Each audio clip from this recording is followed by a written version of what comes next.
মক্কার অন্ধকার সময় দশম নববর্ষ।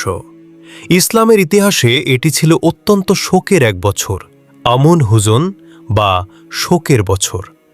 রাসূলুল্লাহ সাল্লাল্লাহু আলাইহি ওয়াসাল্লাম তার প্রিয়তমা স্ত্রী হযরত খাদিজা রাদিয়াল্লাহু আনহা এবং পরম শ্রদ্ধেয় চাচা আবু তালিবকে হারিয়েছেন। মক্কার কুরাইশরা তখন আগের চেয়েও বেশি বেপরোয়া। তাদের নির্যাতন আর উপহাস যখন সীমা ছাড়িয়ে গেল, তখন রহমতের নবী সাল্লাল্লাহু আলাইহি ওয়াসাল্লাম বুক আশা নিয়ে পা বাড়িয়েছিলেন তায়েফের পথে। তিনি চেয়েছিলেন বনু সাকিব গোত্র যদি সত্যের আলো গ্রহণ করে, তবে হয়তো এখান থেকেই ইসলামের এক নতুন দিগন্ত উন্মোচিত হবে। 2. তায়েফের সেই নিষ্ঠুর অভ্যর্থনা। মক্কা থেকে প্রায় 60 মাইল পাহাড়ি পথ পাড়ি দিয়ে তিনি পৌঁছালেন তায়েফে। সঙ্গে ছিলেন তার বিশ্বস্ত সহচর জায়েদ ইবনে হারিসা রাদিয়াল্লাহু আনহু। টানা 10 দিন তিনি তায়েফের এক নেতা থেকে অন্য নেতার দ্বারে দ্বারে ঘুরলেন, কিন্তু হায়, সত্যের দাওয়াতের বিনিময়ে তিনি পেলেন চূড়ান্ত অবজ্ঞা। তায়েফের নেতারা কেবল তাকে প্রত্যাখ্যানই করল না, বরং তাদের শহরের মূর্খ যুবক, দাস এবং দুষ্ট শিশুদের উস্কে দিল তার বিরুদ্ধে। তারা রাস্তার দুপাশে সারি বেঁধে দাঁড়িয়ে গেল পাথর হাতে। 3. রক্তরঞ্জিত পথ ও চরম লাঞ্ছনা। রাসূলুল্লাহ সাল্লাল্লাহু আলাইহি ওয়াসাল্লাম যখন শহর ত্যাগ করতে চাইলেন, তখন শুরু হল ইতিহাসের সেই জঘন্যতম নিষ্ঠুরতা। উন্মত্ত জনতা তাকে লক্ষ্য করে অবিরাম পাথর ছুঁড়তে লাগল। একটি পাথর এসে তার পবিত্র কপালে লাগল, অন্যটি পায়ে। পাথরের আঘাতে তার পবিত্র শরীর ক্ষতবিক্ষত হয়ে গেল। ক্ষতস্থান থেকে রক্ত চুইয়ে পড়ে তার জুতো মোবারক রক্তে ভিজে গেল।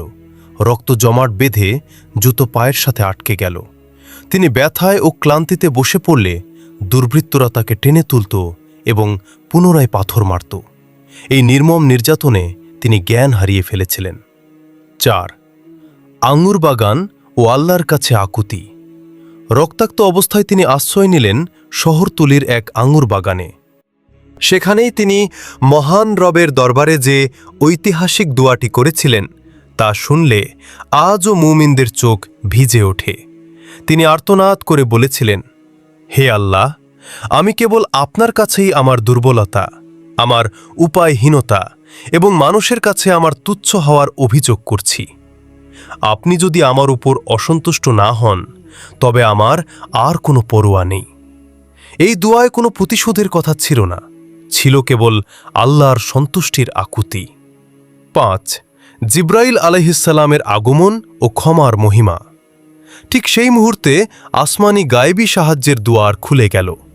জিব্রাইল আলাইহিসসালাম পাহাড়ের দায়িত্বে নিয়োজিত ফেরেশতাকে নিয়ে হাজির হলেন। ফেরেশতা আরজু করলেন, হে আল্লাহর রাসূল, আপনি শুধু অনুমতি দিন, আমি তায়েফের 2 পাশের পাহাড়কে একত্র করে এই পাপিষ্ঠদের পিষে তছনছ করে দেব। মানুষের কল্পনা যেখানে শেষ হয়, দয়ার নবী সাল্লাল্লাহু আলাইহি ওয়াসাল্লামের রহমত সেখান থেকে শুরু হয়। তিনি সেই চরম প্রতিশোধের সুযোগ প্রত্যাখ্যান করে বললেন, না, আমি তা চাই না, বরং আমি আশা করি আল্লাহ তাআলা তাদের বংশধরদের মধ্যে এমন মানুষ সৃষ্টি করবেন যারা একমাত্র আল্লাহর ইবাদত করবে এবং তার সাথে কাউকে শরিক করবে না। 6. চিরন্তন শিক্ষা ও উপসংহার। তায়েফের এই ঘটনা কেবল একটি বেদনার ইতিহাস নয়, এটি হল ক্ষমার এক অনন্য দলিল। যখন কেউ আপনাকে পাথর মারবে, আপনি তাকে দোয়ার ফুল উপহার দেবেন। এই আদর্শই তিনি শিখিয়েছেন।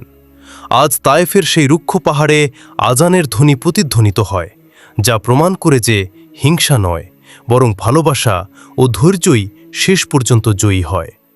রাসূলুল্লাহ সাল্লাল্লাহু আলাইহি ওয়াসাল্লামের এই আত্মত্যাগ আমাদের শেখায় জীবনের কঠিনতম সংকটেও আল্লাহর উপর ভরসা রাখা এবং প্রতিশোধের চেয়ে ক্ষমাকে অগ্রাধিকার দেওয়া।